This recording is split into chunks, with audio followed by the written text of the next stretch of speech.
안녕하십니까. 성경의 경제쇼 성경 아나운서를 대신해서 진행하고 있는 아나운서 김희수입니다. 서울 부동산 시장에서 전세 월세화 현상이 빠르게 확산되고 있습니다. 특히 지난 6.27 부동산 대책 이후 대출 규제가 강화되면서 전세 매물이 줄어들면서 월세로 전환되고 있다는 건데요. 일각에서는 전세 월세화가 일시적인 현상이 아닌 구조적인 전환으로 보는 시각도 있습니다. 하지만 전세 월세화가 심화될 경우 주거비 상승으로 사회 초년생이나 신혼부부들의 내 집 마련이 더 힘들어질 수 있다는 비판도 나오는데요. 최근 심화되는 전세 월세화 현상에 대해 잠시 후 자세히 짚어보겠습니다. 최근 이른바 K-뷰티 열풍이 전 세계적으로 각광을 받고 있습니다. 휩쓸고 있죠. 과거 인기가 많던 동양권뿐 아니라 서구권에서도 폭발적으로 인기가 치솟고 있는데요. 특히 기존의 대형 브랜드 화장품 기업들보다 젊고 혁신적인 기업들의 성장이 눈길을 끕니다. 잠시 후 K-뷰티의 글로벌 성장기를 담은 책 함께 읽어보겠습니다. 이 시간은 유튜브로도 함께합니다.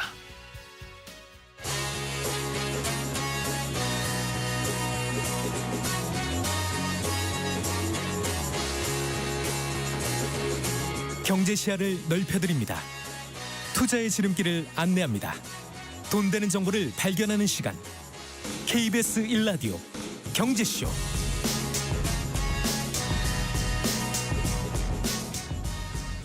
먼저 오늘의 경제 뉴스 정리해드립니다. 경제 뉴스 브리핑 손석우 경제평론가와 함께합니다. 어서 오십시오. 안녕하세요.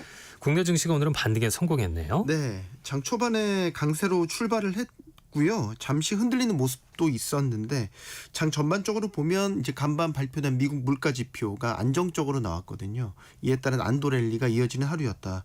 이렇게 볼 수 있겠습니다. 종가는 코스피는 1.08% 올랐습니다.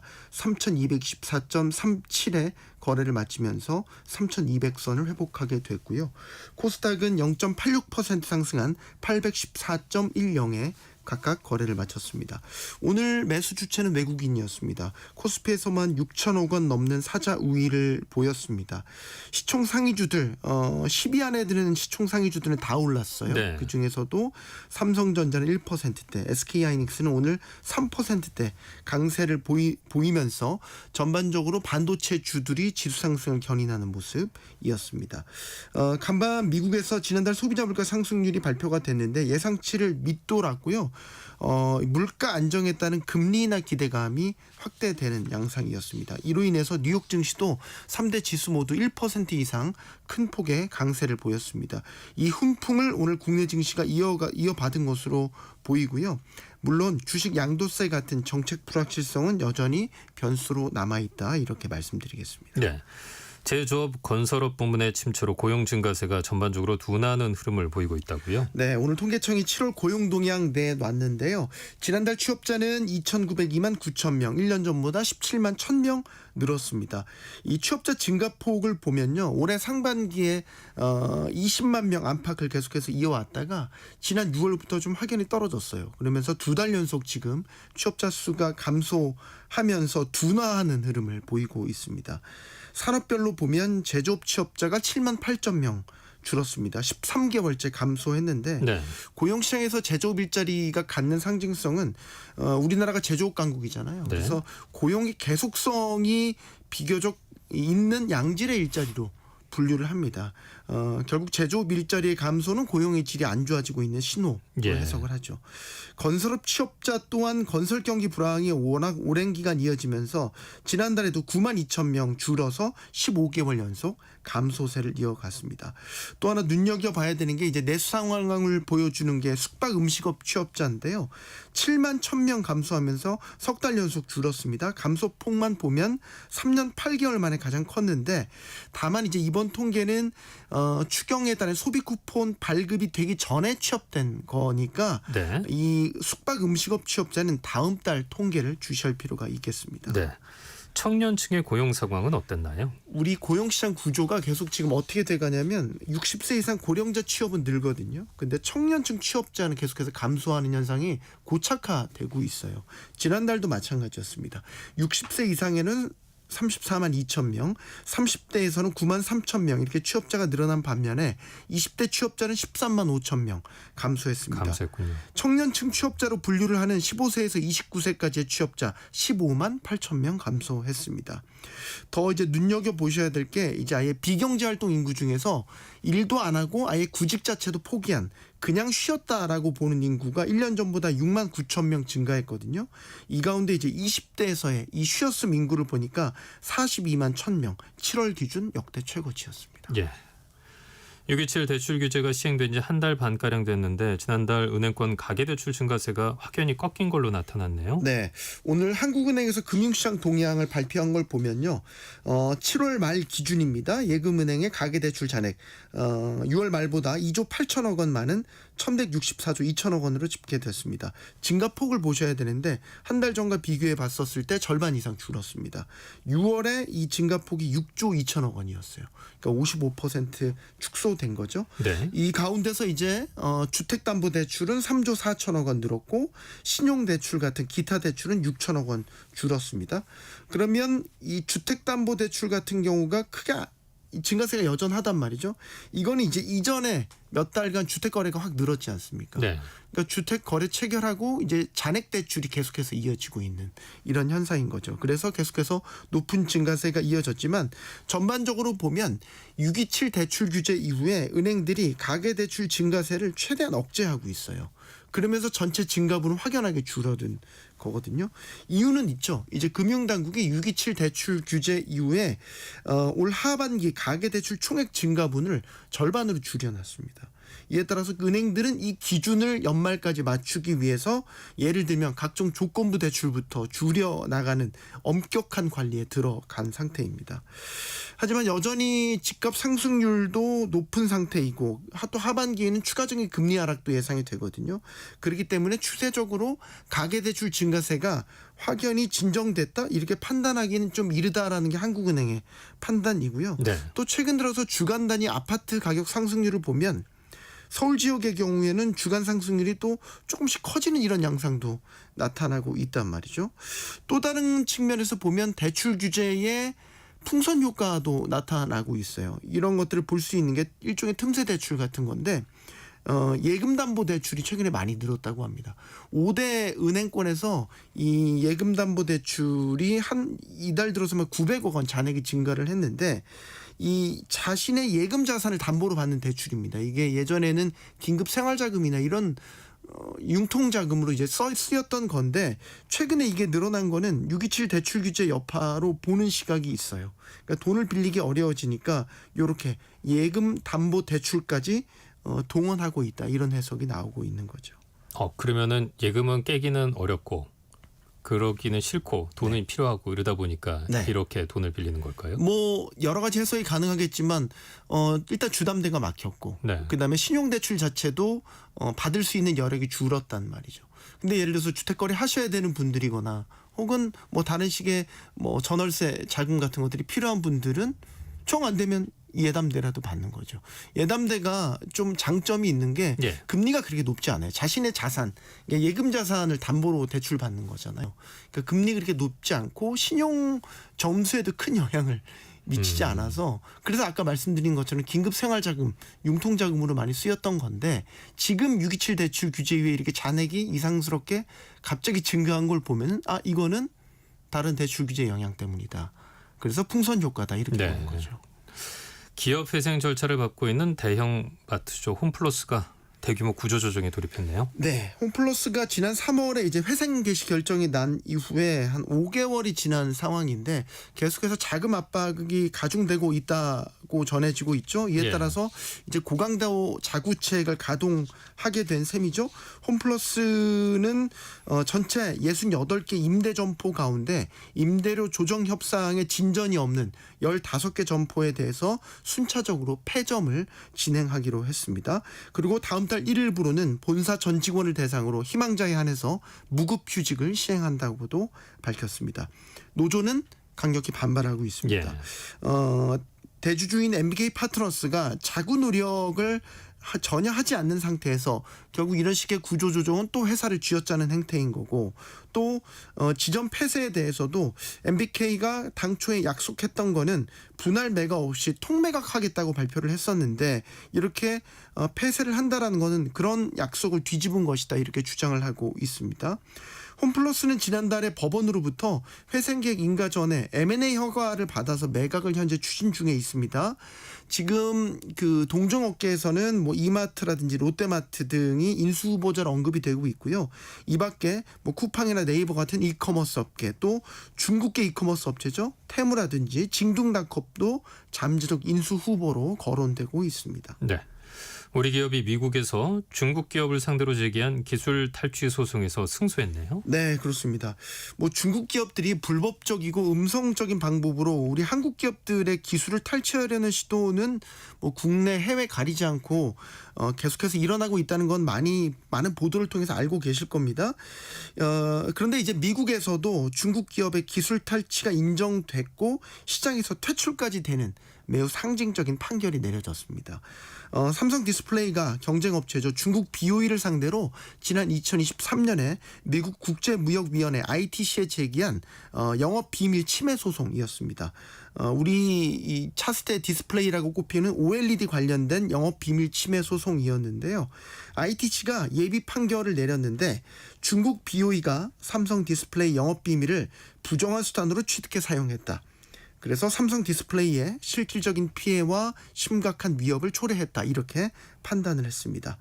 물론 최종 판결은 오는 11월에 이뤄질 예정이지만 이번 예비 판결에서 BOE의 영업비밀 침해라든지 기밀 부정 취득 대부분의 혐의를 인정한 만큼 최종 판결에서 결과가 뒤집힐 가능성은 사실상 없다고 봐야 됩니다. 우리가 이제 더욱 주목해야 될 거는 ITC가 이 중국 BOE의 OLED 패널에 대해서 14년 8개월 동안 미국에 수입될 수 없다라는 제한적 수입 금지 명령 LEO라는 거를 내렸다는 겁니다. 이는 이제 ITC가 삼성 디스플레이의 OLED 핵심 기술 개발 기간을 이 14년 8개월이라고 봤기 때문입니다. 네. 보통 이런 수익 금지 명령 기간은 이런 기술 개발 기간을 통상하지 않고요. 부당 이익을 없애는 데 필요한 시간을 기준으로 산정하기 때문에 보통 이것보다 짧습니다. 근데 이번에는 이례적으로 이런 기술 개발 소요 시간을 다 합산해서 수익 금지 기간을 책정해 버린 거죠. 한마디로 철퇴를 내린 거라고 볼 수 있겠고, 또한 이 중국 BOE 본사라든지 미국 현지 법인 등의 미국 내 마케팅, 판매, 광고 이런 것들을 모두 금지해서 전반적인 영업 활동을 못하도록 했습니다. 강력한 조치네요. 네.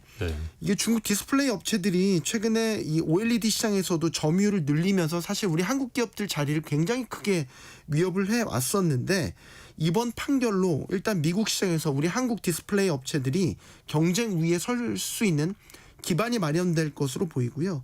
무엇보다 중국 업체들의 이런 불법적인 기술 탈취 행위에 대해서 철퇴가 내려졌다는 데 대해서 앞으로 중국 기업들에 대한 불신은 더 높아질 것으로 보이고요. 무엇보다 속 시원하네요. 네. 네. 경제 뉴스 브리핑 손석우 경제평론가와 함께했습니다. 말씀 잘 들었습니다. 고맙습니다.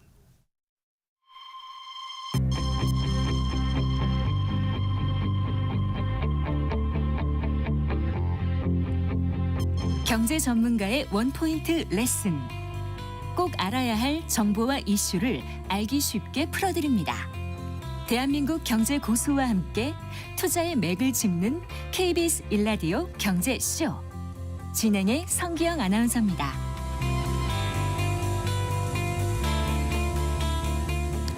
네, 성기영 아나운서 대신해서 김희수 아나운서가 진행하고 있습니다.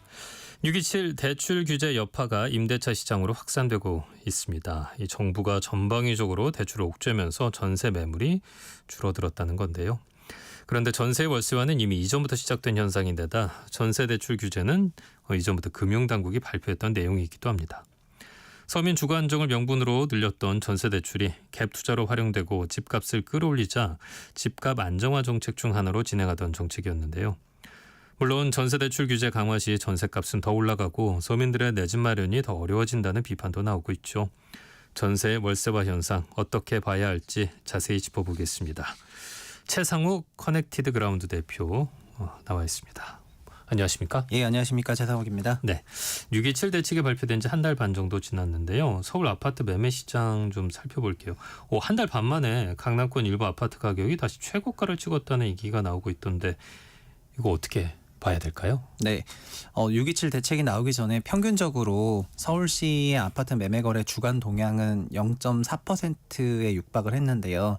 52주를 곱하게 되면은 0.4는 연 20% 넘는 상승률인데 마포나 성동 같은 데는 주간 1% 나왔기 때문에 그런 데는 연유로 하면은 연 50%씩 상승하는 그러네요. 거거든요. 그래서 실제로 뭐 호가 20억 원인 아파트가 호가 30억에 불리고 이러면서 동향 조사가 굉장히 치솟았었는데 6.27 나오고 나서는 그 이후로 6주간 계속 하락을 했고 주간 상승 동향은 0.12까지 떨어졌다가 지난주에 0.14로 0.02만큼 일부 회복을 했습니다. 그런데 과열은 잡혔지만은 주간 가격 동향이 플러스 0.12, 0.14라는 거는 여전히 플러스 상승률을 계속 보이고 있는 거기 때문에 그래서 전체적인 거래량도 많이 줄었어요. 6월 기준으로 12,000건 거래되다가 지금은 이제 7월은 아직 최종 집결은 안 됐지만 5,000건 이하일 것 같고 예. 8월은 뭐 4,000도 안 될 것 같거든요. 그래서 시장은 침체했으나 상승률이 이어지고 있는 그런 상황이기 때문에 개별권으로 보면 실거래 최고가가 여전히 나오고 있는 그런 상황이기는 합니다. 네. 그리고 실거래 최고가는 또 국토부에서 또 따로 분석한 걸 보면은 네. 지금 예를 들면 하루에 뭐 한 1,400개 공개가 되는데 서울에 몇백 개가 나온다. 근데 그 중에 절반은 또 6.27 이전 건데 잔금이 뒤에 있어가지고 지금 나오는 경우도 많다 보니까 시장이 좀 안정세에 진입한 거는 맞지만은 그럼에도 불구하고 일부 지역은 일부 과열이 살아있는 것 같다. 그렇게 보는 것 같습니다. 예. 강력한 대출 규제인 이 6.27 대책 때문에 가장 직격탄을 맞은 곳 바로 전세 시장이라는 보도가 많던데요. 전세 품귀에 전세난이 가중되고 있어서 전세값이 껑충 뛰고 있다고 하는데 이 전세 시장 분위기는 어떤가요? 네, 전세 시장 분위기는 예상외로 매우 차분한 상황입니다. 전세는 주간으로 0.05만큼밖에 안 변하고 있습니다. 서울 기준으로도요. 전국은 아예 변화율이 없는 상황이고요. 그래서 작년에는 전세가 서울에 0.2가 넘으면서 굉장히 강세였던 기간이 있었지만 현재 한국은 굉장히 잠잠한데 왜 이런 이제 지적들이 요즘 조금 나오냐면은 그거는 정부가 전세와 관련해서 규제를 더 심하게 할 것 같기 때문에 임대인들 입장에서는 현 종전 임차인들이 나가는 것이 굉장히 리스크가 되거든요. 종전 임차인이 전세 살다가 나가버리시면은 새로운 전세를 못 받을 수가 있다 보니까 그 임대인들이 어떤 선택을 하냐면은 유사하거나 동일한 조건으로 임대차를 그냥 계속해서 연장하길 바라는 그런 상황이 있고요. 네. 이것이 전세가 상승 압력을 오히려 많이 낮추고 있습니다. 두 번째는 상생 임대인 제도라는 게 또 있었는데 전세를 끼고 집을 사는 투자자들한테 원래는 주택 양도세를 걷어야 되지만은 2년에 5%밖에 임차료를 안 올린 경우에는 양도소득세 비과세를 다 해주는 제도인데 윤석열 정부에서부터 내년 말까지 이어지는 제도인데 이 제도도 2년 5%로 묶어야 되다 보니까 이분들도 임차료를 높이지 않고 있거든요. 그래서 어떤 현상이 벌어지고 있냐면은 일반 임대인들도 전세 임차인이 유지되길 바라고 상생 임대인도 그냥 종전 임차인 유지되면서 2년 5%를 해야지 세제 혜택을 받으니까 임대차 매물이 잠기고 있습니다. 임대차 매물이 잠기면서 특정 지역에는 거기를 어떤 특정 시기에 들어가야 되는 학군지가라든가 이런 게 있다 보니까 그런 임차 수요인들한테는 전세 매물이 너무 희귀한 거가 됐거든요. 그래서 전세 가격이 굉장히 위아래로 벌어져 있는 그런 상황인데 종합적으로는 지수는 굉장히 안정세로 가고 있지만은 이제 특정 전세 가격은 상하한 폭이 완전히 전세 가격 이중화되는 것처럼 그렇게 시장이 조금 흘러가고 있는 상황입니다. 납득이 잘 안 되는 상황인 거예요. 보면 네. 안정화가 돼 있다고 하는데 네. 그러면은 집을 구하기가 내가 내 보금자리를 구하기가 이렇게 어렵지 않아야 되는데 네. 지금 살고 계신 분들은 뭐 어렵지 않게 사시는 거고 전세로. 근데 이제 새로 들어가셔야 되는 분들 같은 경우에는 진짜 힘든 상황이 되신 거네요. 네, 그러면? 저희가 2020년에 임대차법 개정을 했을 때도 네네. 그때도 임대차법을 개정하는 그런 과정에서 임차료가 너무 올라갈까봐 예.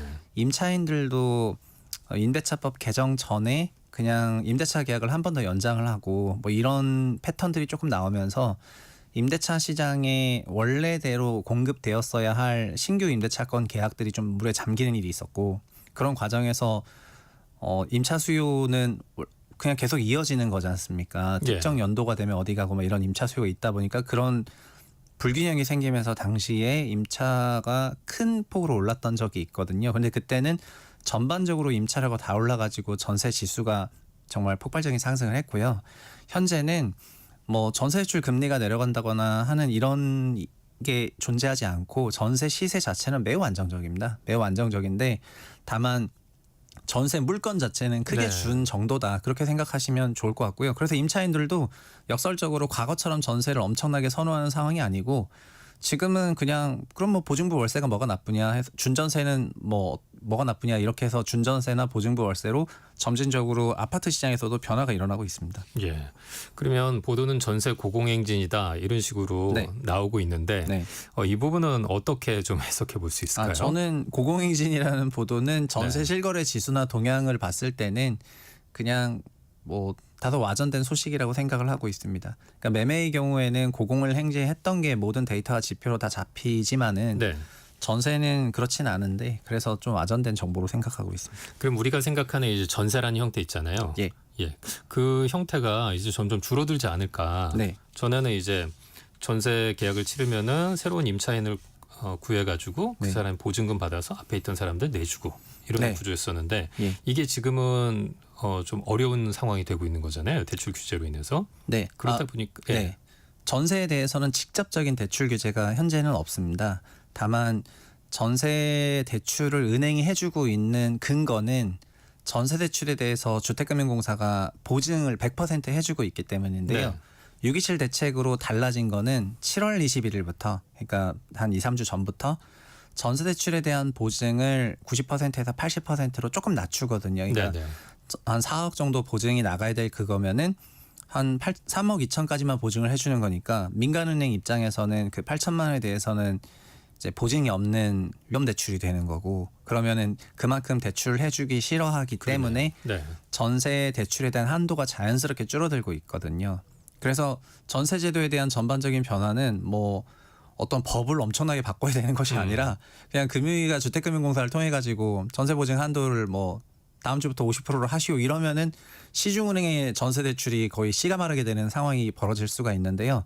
그래서 지금 민간의 임차인들 같은 경우에는 크게 보면 두 가지인데 하나는 저희가 아파트가 있고 비아파트 시장이 있지 않습니까?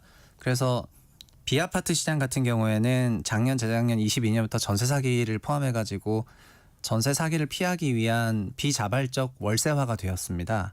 그런데 아파트 시장 같은 경우에는 전세 사기 사건이 사실 거의 존재하지 않거든요. 근데 이 시장에서도 일부 월세화가 되고 있습니다. 시장 선택에 의해서. 네. 그거는 임차인들이 말씀하신 것처럼 전세 제도가 내가 나가고 싶을 때 다음 임차인이 와야지 전세 잔금을 돌려주는 거지 집주인이 어디 전세금을 따로 저장해놨다가 그렇죠. 그날 주는 게 아니다 네. 보니까 그러면 그냥 보증금을 낮추는 게 더 유리하고 게다가 그 돈을 담아둘 생각을 하니까 뭐 담아둔다고 해도 이자율만큼 나가는 건데 뭐 2.5에서 3% 정도 이자율 낸다면 그 돈을 차라리 딴 데 넣는 게 낫지 않냐 이러면서 이제 은연중에 변하고 있거든요. 준월세와 월세화로. 그래서 아파트 전세는 월세화로 시장 선택에 의해서 되고 있는 거고 비아파트의 월세화는 전세 사고를 통한 그런 기피로 인해서 월세화가 진행이 되고 있습니다. 그러면 우리 그 주거지와 관련해서 예. 그 임대차 계약이나 이런 부분들이 시장의 선택에 의해서 월세화 방향으로 가고 있다고 봐야 하는 걸까요? 네, 저는 이미 그게 아파트의 월세화는 50%였는데요. 네. 그게 3년 전 기준으로 지금은 55% 수준까지 올라왔고요. 근데 비아파트는 이게 확실히 변한 게 월세화가 55%라면은 이게 75%까지 왔거든요. 예. 그러니까 비아파트 쪽은 서울도 이렇다는 거고 전국은 이거보다 조금 더 높은데 비아파트 시장은 사실상 완전 월세화가 됐고요. 예. 아파트 시장은 월세가 더 많아지고 있는 그런 상황입니다. 그래서 전세가 좀 희귀하고 전세 임차인을 구하는 게 그래서 너무 희소하다 보니까 네. 자연스럽게 전세 수요가 낮다는 거고 전세 수요가 낮으니까 전세 가격도 좀 안정세다 이런 말씀입니다. 그러면 이제 부동산 시장도 좀 구조적으로 바뀌어 간다고 볼 수 있는 걸까요? 어떤 방식으로요? 네. 네. 예. 그 이전부터 이제 전세 월세화를 구조적으로 봐야 한다는 얘기는 있었는데 네. 여전히 이제 월세화에 대해서 우려의 목소리는 높잖아요. 네, 네. 예. 그렇다 보니까 이 전세 정상화로 부동산 시장이 구조적으로 바뀐다고 봐야 하는지. 그 부분은 그러니까 시장의 자연 선택에 의해서 그냥 월세화가 아파트 쪽에 5%포인트 올라간 거는 시장에 큰 충격은 없다고 다들 생각하시지만은요. 네. 627 대책에서 힌트가 나온 게 뭐냐면은 주택금융공사가 보증 비율만 낮추더라도 전세 대출이 바로 죽어버린다는 것입니다. 크게 영향을 받는다. 네, 예.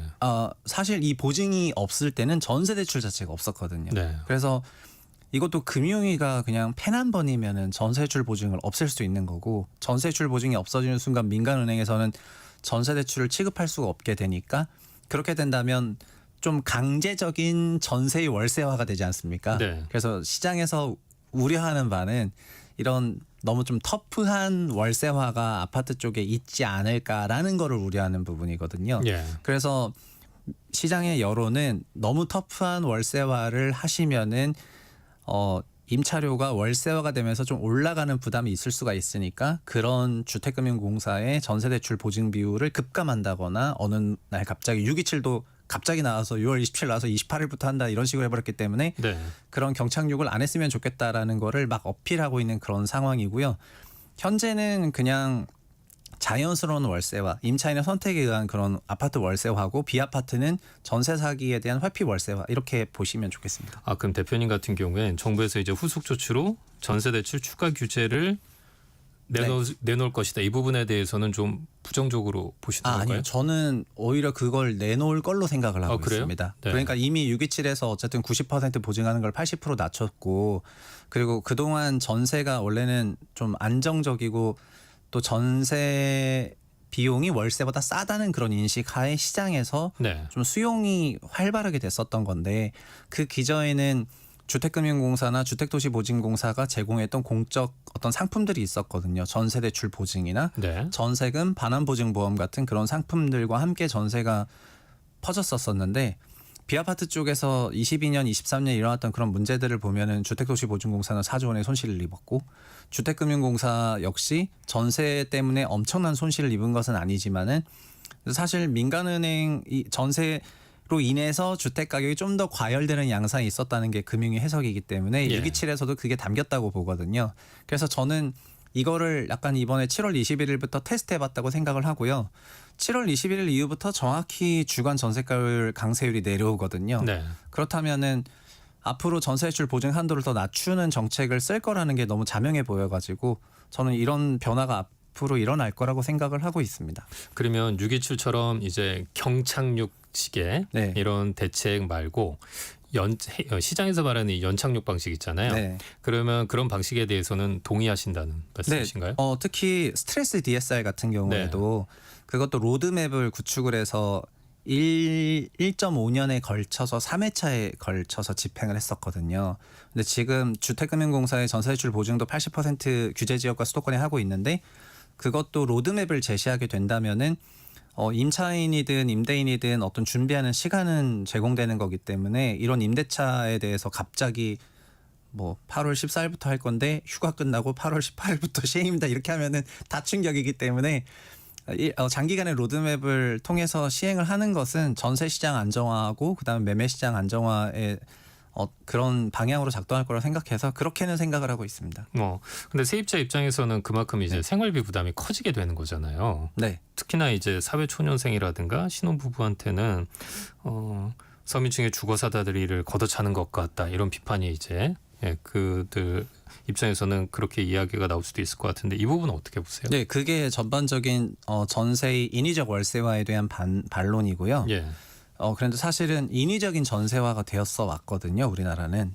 원래 전세 제도는 2000대 초반에 사라질 뻔했었는데 이명박 정부에서 전세 대출 보증 제도를 만들면서 주택금융공사를 통해 가지고 시중은행의 전세 대출에 대해서 100% 보증을 해주니까 시중은행은 그냥 어차피 에데마진 버는 거니까 전세 대출도 상품이어가지고 풀어 제끼기 시작을 했는데 현재는 전세 대출과 관련한 금액이 180조가 넘어가고 전체 가계 대출의 10%가 전세 대출인데 이거는 DSR에도 안 넘어가거든요. 예.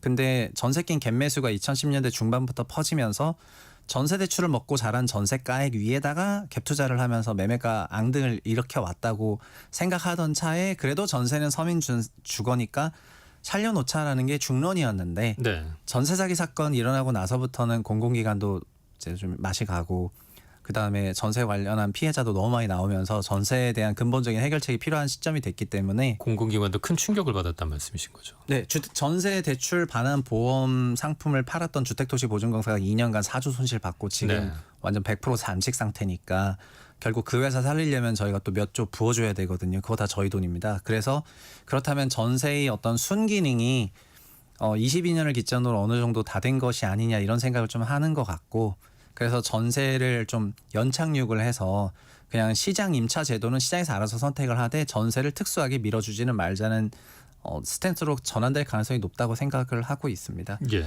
그 과정에서 아까 말씀하신 것처럼 전세 임차료가 싸다는 거는 사실은 전세에 대한 그 대출 이자가 싸기 때문에 그 월세보다 싸다는 인식을 가지고 있거든요. 근데 전세는 이제 두 가지 불편함인데 첫 번째는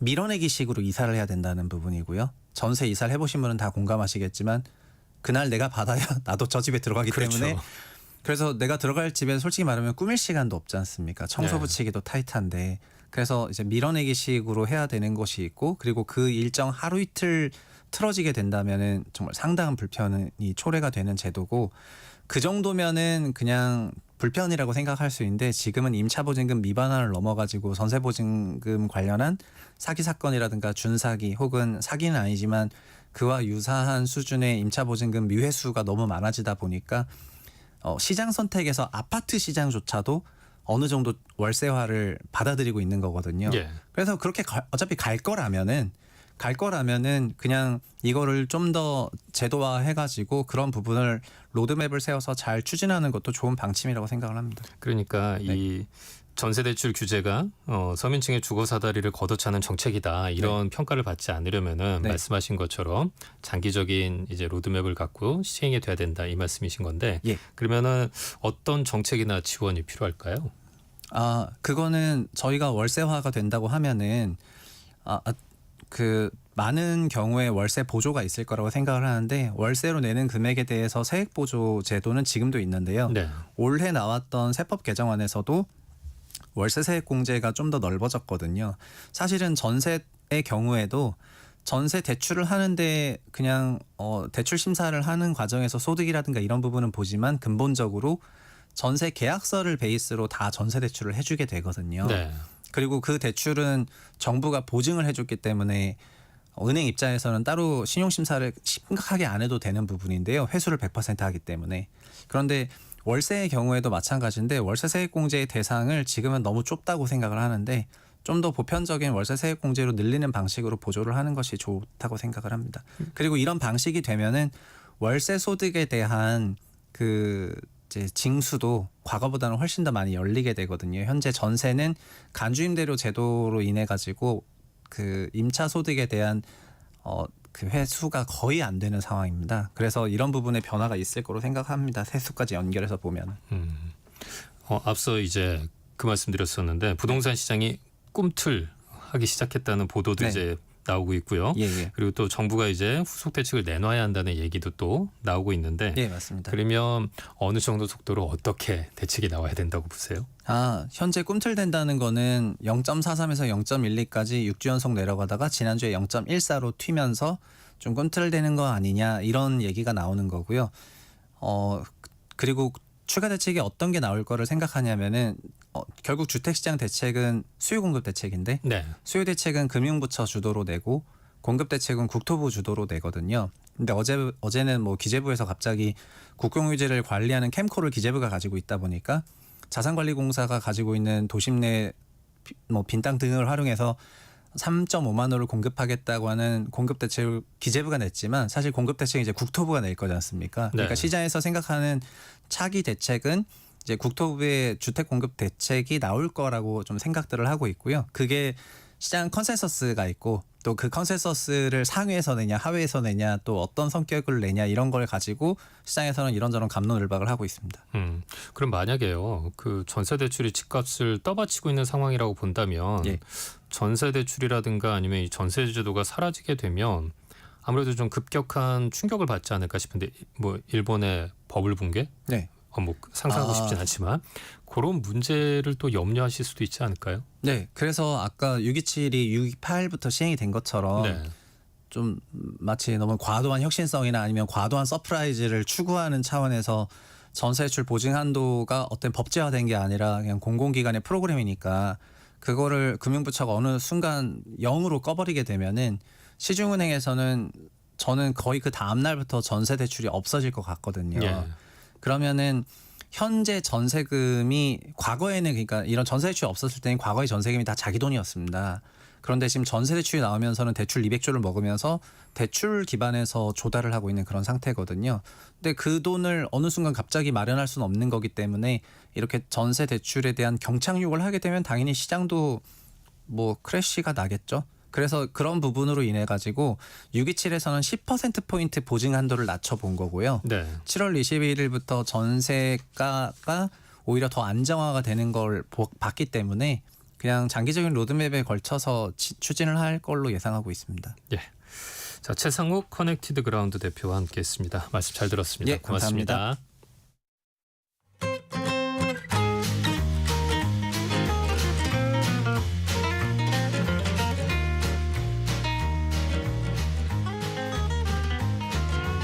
경제 맛집 투자 핫플. 지금은 돈 벌기 딱 좋은 시간. KBS 1라디오 경제쇼.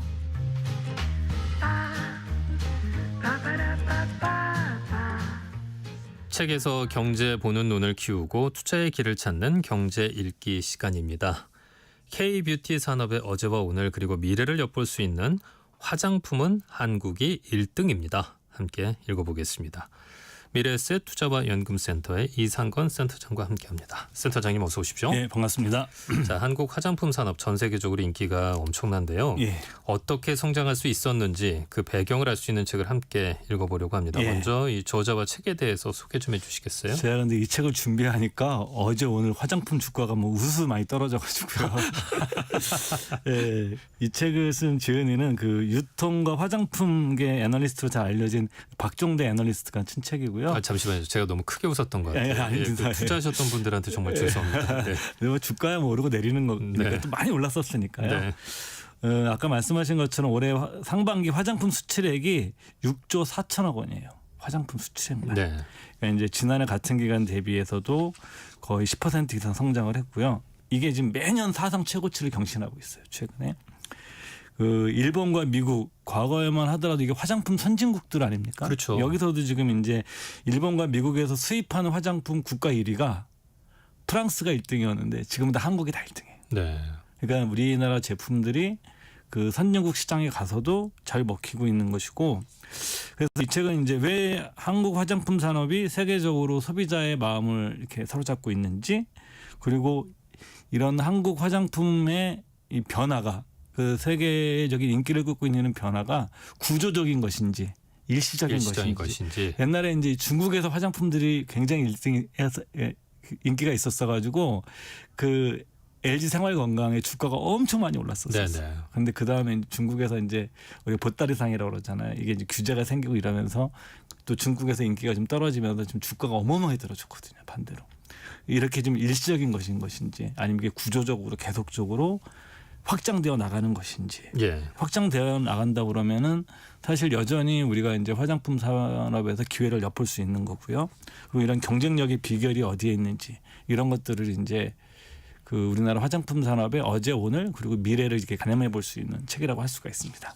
2000년대 들어서 예. 한국 화장품 그중에서도 특히 인디 브랜드들이 세계 소비자들로부터 인기를 끌고 있는데 그 경쟁력의 비결은 뭐예요?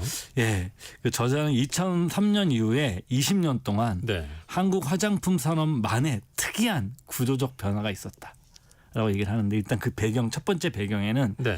세계에서 가장 까다로운 화장품 소비자들을 거느리고 있는 국가인 거죠. 그러니까 뭐 기초에서부터 색조까지 이렇게 까다로운 소비자가 없고 순환도 굉장히 빠르고 전 국토가 테스트 베드군요. 네, 그러니까 화장품 테스트 베드가 되어 네. 있는 곳이고 그다음에 두 번째는 산업적 측면에서 중요한 게 ODM 업체입니다. OEM과 달리 ODM은 개발을 같이 하는 거지 않습니까? OEM은 그냥 주문자 생산 부착 방식이라고 그래갖고 시킨 대로 하는 네네. 거고요.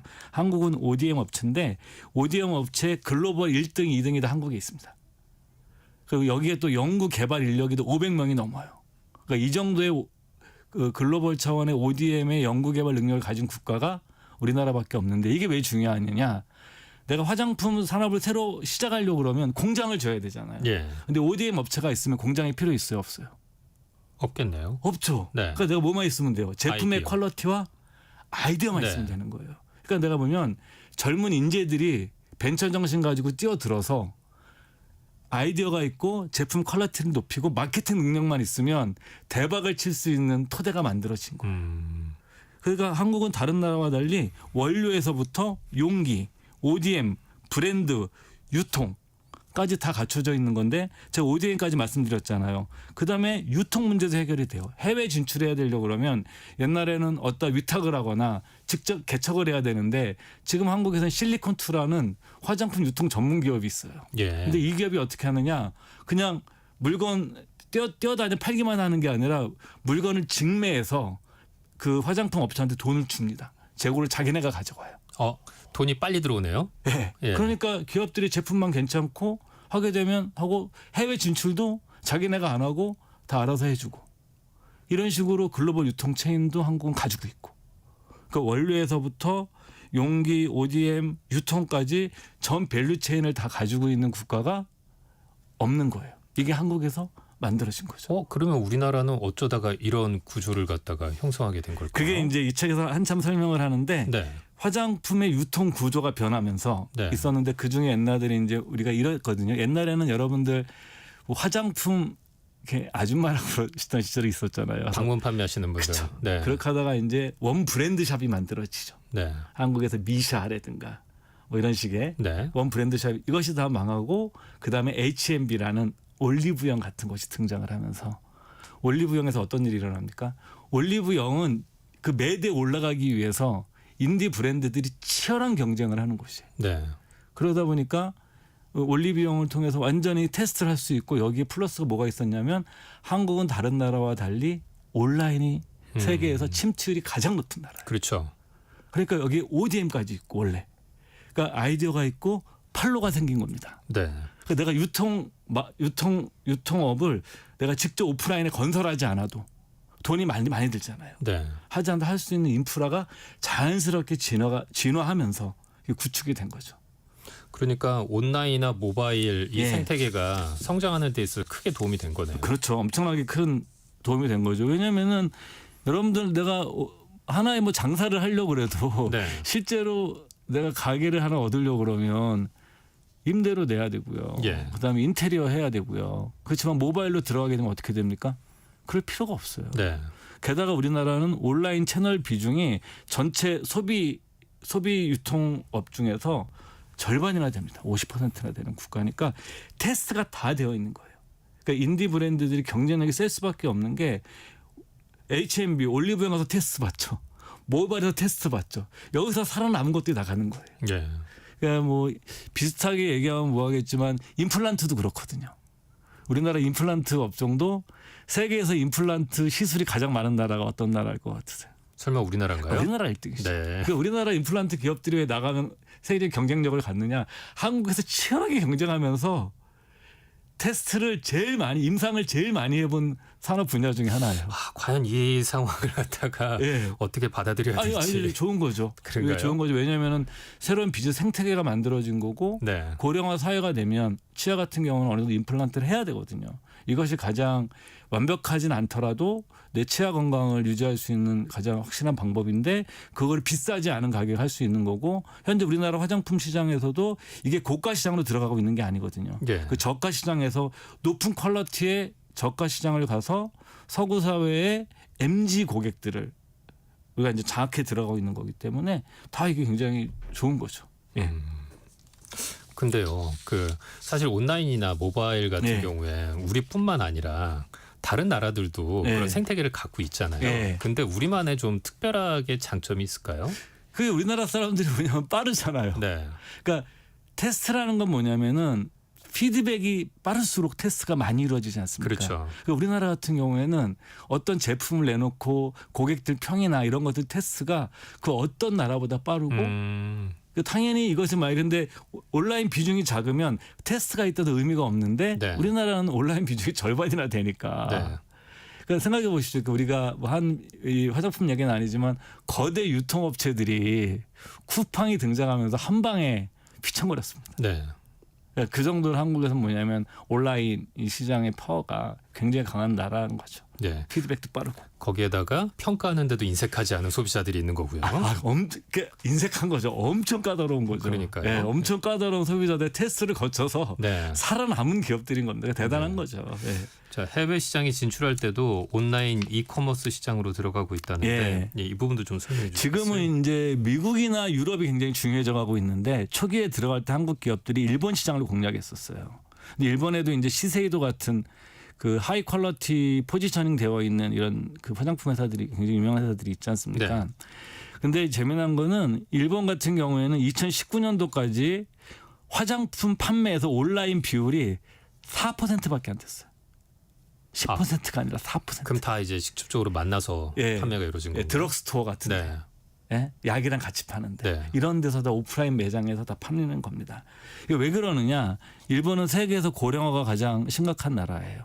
그러니까 MZ 세대보다는 일본의 화장품 회사들은 당연히 호주머니도 든든한 50대 이상 고객들의 타켓을 맞춰서 제품을 만들고 그러다 보니까 기존의 하이엔드 전략, 네. 그러니까 고가 제품이나 그다음에 이제 고령자들 50대 이상 중장년층 이상을 타켓을 한 거고 일본은 또 온라인 시장에 한국과 달리 결정적인 단점이 하나 있대요. 뭐죠? 택배비가 비싸요. 아, 네. 최소 비용이 10,000원이에요. 네, 네. 그리고 본인이 직접 받지 않으면 도로 가져가 버려요. 한국만큼 택배를 안전하게 저 옆에 누구가도 가져가지 않는 나라가 세계적으로 별로 없어요. 그것도 참 경쟁력이긴 해요. 아, 그렇죠. 네. 그러니까 일본은 기본이 일단 10,000원부터 시작하니까 택배비가. 네. 그런데 이제 이런 흐름이 변한 것이 당연히 일본도 코로나 때문입니다. 예. 이 흐름을 잘 이용한 것이 그 일본의 이커머스 업체인 큐텐 재팬인데 큐텐 재팬이 K 브랜드, K 화장품과 함께 성장한 대표적인 이커머스라고 합니다. 그러니까 큐텐 재팬의 화장품 매출 비중이 70%인데 이게 대부분이 한국 건 거죠. 예. 그러니까 또 두 번째는 뭐냐면 일본은 이 주로 이제 고령화가 심하다 보니 화장품 중에 색깔보다도 기초 화장품 피부 건강을 따지는 네. 기초 화장품이 발달돼 있고 색조가 발달돼 있지 않은데 우리나라는 여러분들 한번 가보시죠. 립스틱이나 뭐나 색깔이 정말 다양하게 있더라고요. 예. 그러니까 온라인에서 테스트를 했던 충분한 경험. 그다음에 다양한 색조, 그다음에 신제품, 혁신적인 아이디어. 그래서 가장 유명한 게 리들샷이라고. 네. 그 리들샷을 만든 그 브이트론에서 주가가 어마어마하게 올랐었죠. 이것 때문에 이런 이렇게 혁신적인 제품인 거죠. 옛날에 우리가 이제 얼굴에 이렇게 패드로 치는 것도 없었거든요. 과거에. 그게 이제 아이오페란 제품을 옛날에 아모레퍼시픽에서 만들면서 새로운 화장품의 그 캐테고리를 만든 겁니다. 그러니까 리들샷 같은 것도 하나의 캐테고리를 만들어 들어간 거예요. 네. 우리가 그냥 어떤 제조업으로 얘기를 하게 되면 혁신적인 한 분야 개척을 한 거예요. 네, 네. 그러니까 이런 식으로 온라인과 혁신적인 아이디어, 한국에서 경쟁으로 다듬어진 이런 마케팅 전략, 그다음에 일본에서 낮은 온라인 침투율을 그 코로나 위에 바뀌는 이런 모멘텀을 잘 활용했던 것, 이런 것들을 통해서 한국 기업들이 그 자리를 잡게 되는 거죠. 자, 그러면 이 흐름이 일시적일지 아니면 이어질지 저자는 어떻게 전망하고 네, 있습니까? 저자가 전망하는 거는 네. 그 K 뷰티에 대한 글로벌 수요는 우리의 생각보다 훨씬 크다. 네. 그러니까 지금 일본과 미국이 중심이지만 유럽과 중동으로 계속 퍼져나갈 것이다. 두 번째 저자는 뭐냐면 그리고 공급 측면에서도 우리가 알려진 기업보다 더 많은 기업들이 있다. 과거에는 이런 중소형 브랜드들이 매출 1,000억 원이면 한계를 봤는데 이제는 1조 클럽에 가입하는 화장품 브랜드가 나온다. 인디 브랜드 중에서도. 예. 그러니까 더 공급이 많이 될 것이다. 세 번째는 이제 저자가 계속 이 책에서 강조하는데 한국은 세계 최고의 화장품 제조 인프라 보유 국가다. 그러니까 미국은 중저가 기초 화장품에 대한 R&D와 설비가 없고 일본은 중저가 색조 분야에서 ODM 산업이 없는데 한국만 특이하게 그 500명 이상의 연구 인력을 갖춘 ODM 그 화장품 제조 인프라가 있기 때문에 한국은 원료부터 부자재, ODM 밸류체인까지 완벽하게 구축되어 있는 화장품 제조 생태계를 구축하고 있기 때문에 이런 것 자체가 저자는 구조적으로 오래 갈 거라고 보고 있죠. 예. 자, 오늘은 화장품은 한국이 1등입니다. 이 책 살펴봤습니다. 미래에셋 투자와 연금센터 이상건 센터장이었습니다. 고맙습니다. 네, 감사합니다. 성경의 경제쇼 마치겠습니다. 저는 아나운서 김희수였고요. 내일 다시 찾아뵙겠습니다. 고맙습니다.